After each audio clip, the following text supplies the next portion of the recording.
Everybody, this is George with Melnick's Automotive. I don't know if you guys ever seen something like this happening before. As you could see, my truck's not running. It's 2018 Honda Ridgeline. It's same as Honda Pilot 2016 and up.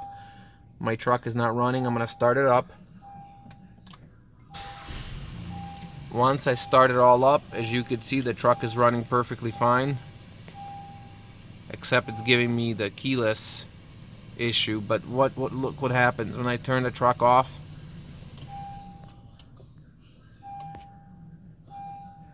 There you go. The truck is not running. I turn it off and it's constantly flashing like this.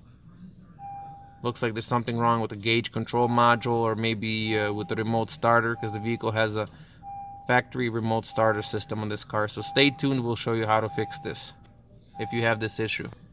So this is an update on this Ridgeline. I messed with it for a couple days. It's been 2 days, and believe me or not, the vehicle's running. You could see everything's working fine, just like it was before when the vehicle was running. But then when I would turn it off, my gauges would start flashing and it would give me a lot of gauges code. If I would connect with my scan tool, I would be getting a whole bunch of gauge control module code. So I'll tell you what the fix was in a second.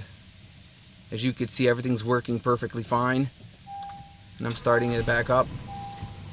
There you go. Everything works fine.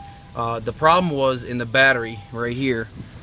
This is a new Ridgeline, but it did have a faulty battery. So all we had to do, open that case, throw a new battery in there, and everything got fixed.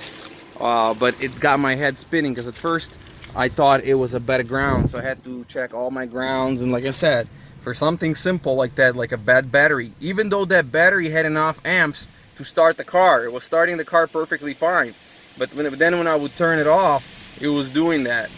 I thought it was bad cluster, I thought it was bad ground, but the only thing that it was a bad battery. So we replaced the battery, and it's been a day or so. Everything's running smooth. Just wanted to give you an update. Thanks for watching. This was George with Melnick's Automotive.